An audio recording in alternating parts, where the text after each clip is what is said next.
Good morning students. आज हम लोग जानेंगे ट्रिग्नोमेट्री के बारे में। ठीक है, ट्रिग्नोमेट्री जो कि आपके क्लास 10th का चैप्टर 8 है।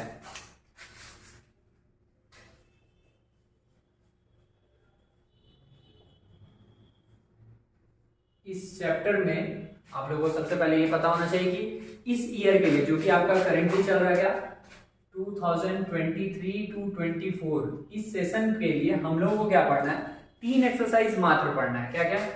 8.1, 8.2 और 8.4। ठीक है, 8.3 डिलीटेड है। जैसे हर साल 8.1, 2, 3, 4 चारों रहता था, अभी 3 डिलीटेड है, बस 8.1, 2 और 8.4 पढ़ना है।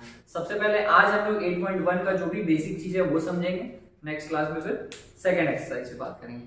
तो ट्रिग्नोमेट्री में हम लोग को क्या क्या जानना है समझिए। सबसे पहले ट्रिग्नोमेट्री जो है ये पूरा चैप्टर घूमते रहेगा ट्राइंगल के अराउंड, और वो ट्राइंगल कौन सा रहेगा? Right angle triangle.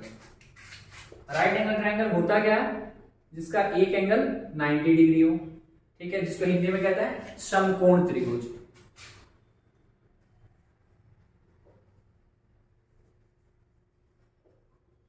अच्छा, अब राइट एंगल ट्राइंगल के बारे में सबसे पहले हम लोगों को कुछ बेसिक चीज पता होना चाहिए। राइट एंगल ट्राइंगल के लिए एक थ्योरम दिया गया था, उसका नाम था पाइथागोरस थ्योरम, जो कि पाइथागोरस नाम के एक मैथमेटिशियन थे, वो दिए थे।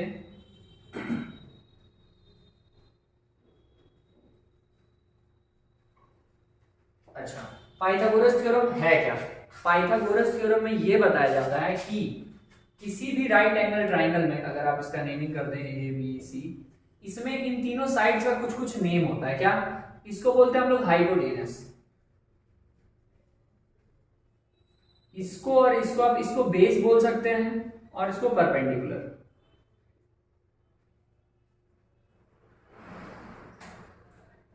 अच्छा, तो हाइपोटेनस इधर, ये परपेंडिकुलर, ये बेस। इसमें हाइपोटेनस हमेशा फिक्स रहता है, हाइपोटेनस कभी चेंज नहीं होता। ये है और यही रहेगा, जो बीच वाला साइड रहेगा, और ये सबसे लॉन्गेस्ट साइड ही रहता है राइट एंगल। और ये दोनों साइड जो है वो चेंज हो सकता है, वो डिपेंड करता है एंगल पे। जैसे कि समझिए, ये चीज जब आप पाइथागोरस थ्योरम आपको कब से पढ़ना रहता है? 7 क्लास, 8 क्लास, 6 से, मतलब 6, 7, 8 से ही ये आपको पढ़ना रहता है। जिसमें क्या बताएगा पाइथागोरस थ्योरम में कि जो h का स्क्वायर होगा, मतलब कि हाइपोटेनस का जो स्क्वायर होगा, वो इक्वल होगा परपेंडिकुलर के स्क्वायर प्लस बेस के स्क्वायर के। मतलब क्या?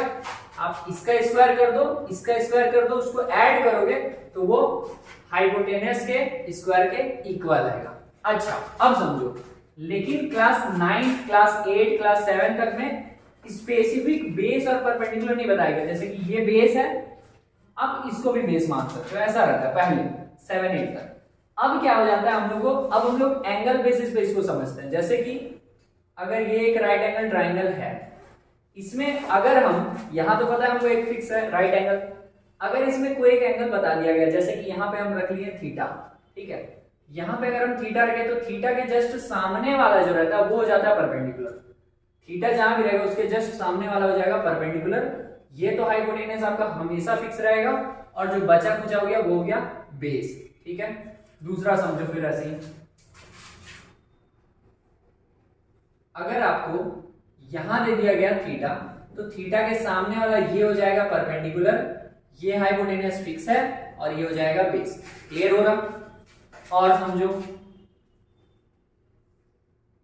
अगर यहां पे थीटा दे दिया गया तो परपेंडिकुलर कौन होगा? खुद से सोचो पहले। ठीक है, नेमिंग कर दें ए बी सी। तो थीटा अगर यहां पे है तो परपेंडिकुलर कौन होगा? परपेंडिकुलर कौन रहता था? थीटा के जस्ट सामने वाला, तो ये हो जाएगा परपेंडिकुलर, ये हाइपोटेनस फिक्स है, और जो बच जाता है वो बेस। क्लियर हुआ बात? तो हम लोग को सबसे पहले यहां पता चलना चाहिए कि बेस कौन है, परपेंडिकुलर कौन है, और हाइपोटेनस कौन है। ठीक है, वो पता चलने के बाद हम लोग इसको आराम से अप्लाई कर सकते हैं कहीं भी। h square equals to T square plus B square, ये था आपका पाइथागोरस थ्योरम। ठीक है, ये आपका पहले का बात चल रहा है, बेसिक बात चल रहा है। और इस चैप्टर के लेवल पे अगर बात करें तो सबसे पहले हम लोग को जानना होता है क्या, कुछ ट्रिग्नोमेट्रिक रेशियोज क्या क्या है, समझिएगा।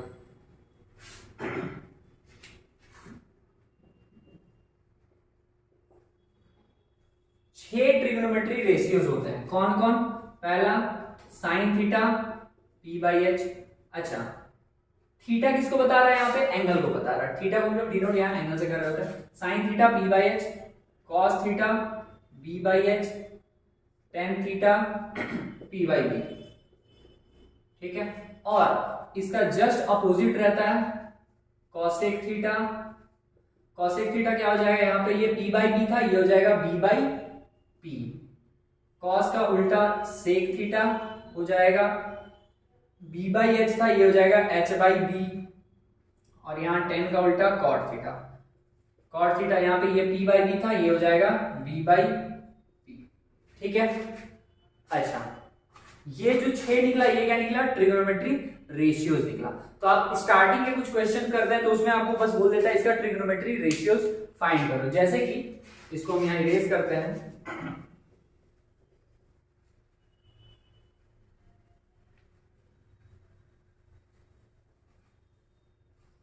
जैसे कि अगर आपको कोई भी एक राइट एंगल ट्राइंगल दे दिया गया,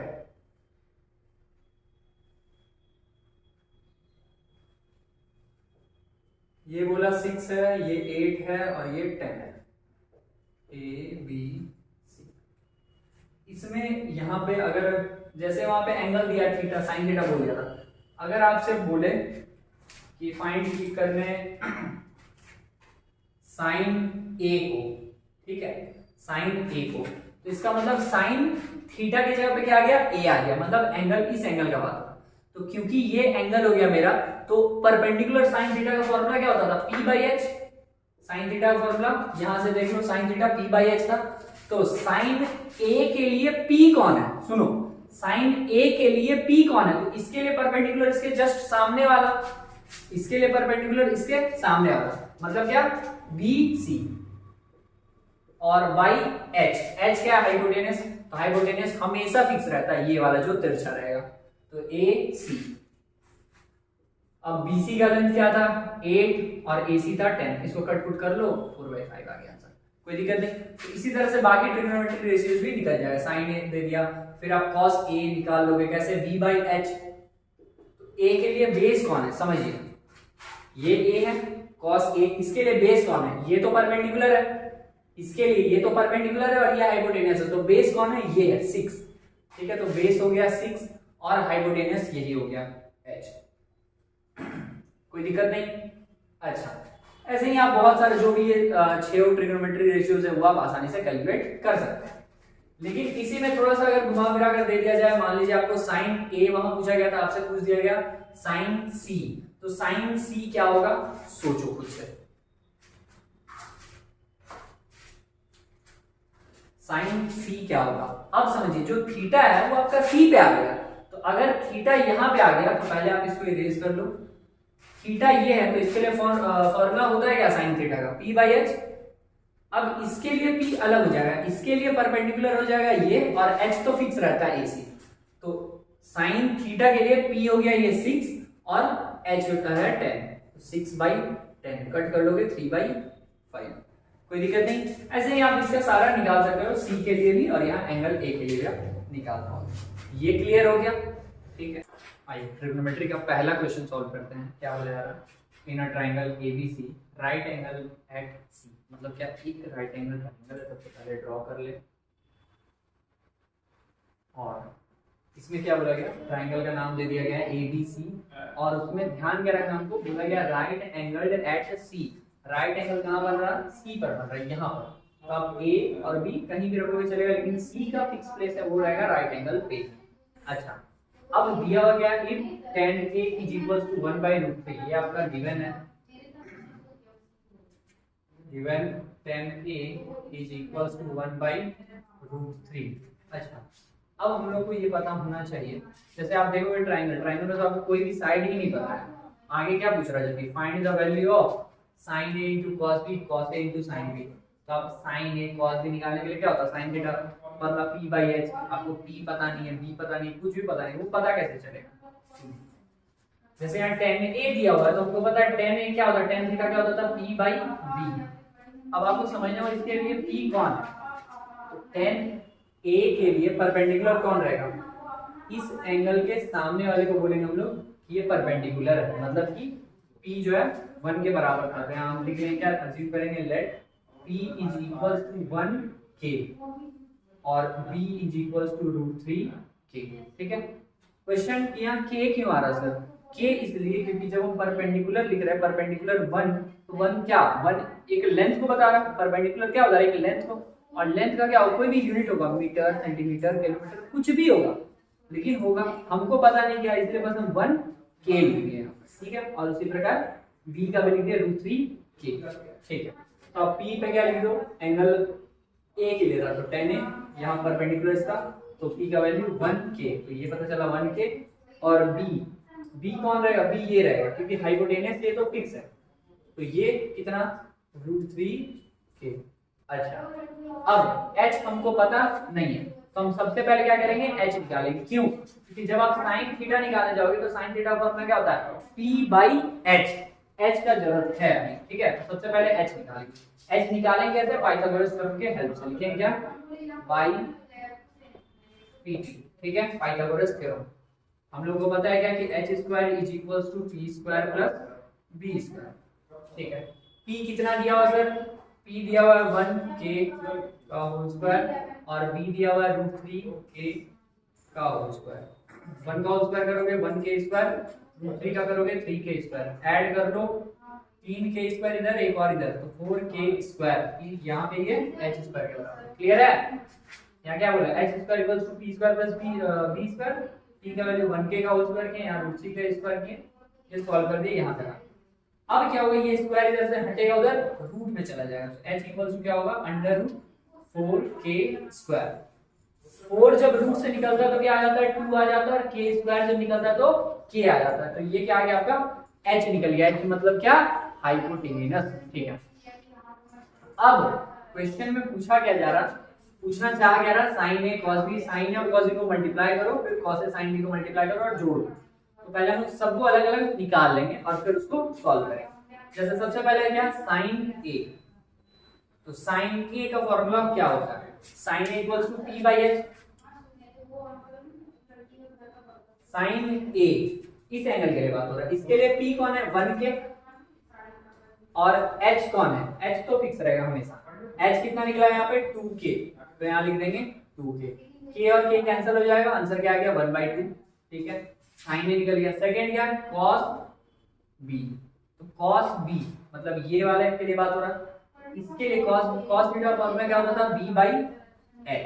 तो इसके लिए बेस कितना है समझो, अगर यहाँ पे ये थीटा है तो इसके लिए परपेंडिकुलर हो गया ये, और बेस ये हो गया, क्योंकि हाइपोटेनस तो फिक्स है। अगर ये थीटा है तो इसके लिए परपेंडिकुलर ये और बेस ये, तो यहाँ पर बेस का वैल्यू आ गया 1k, और h हाइपोटेनस तो फिक्स है, कितना? 2k। k और k कैंसिल हो गया, ये आ गया 1/2। यहाँ तक क्लियर है? अब cos a, cos थीटा क्या होता था? p/h।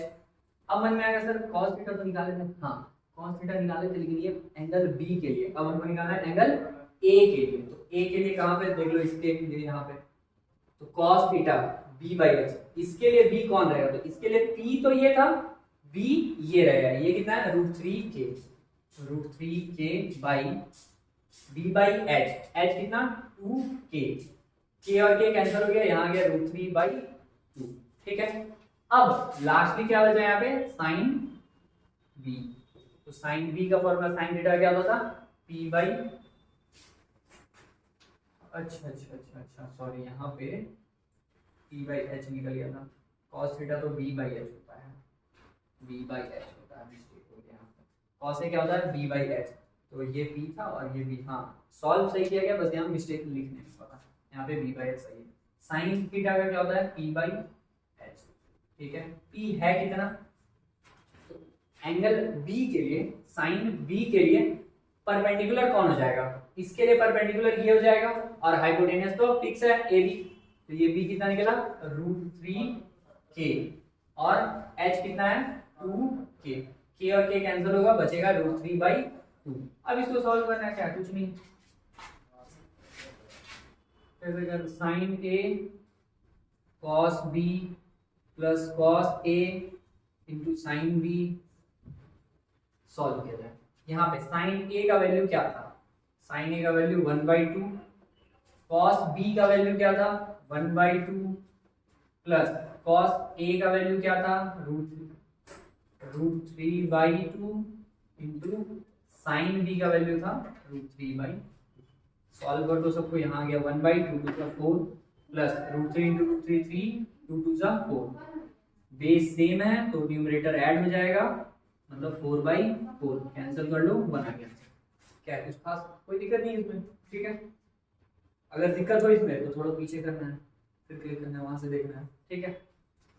अब हम लोग नेक्स्ट क्वेश्चन में बढ़ते हैं।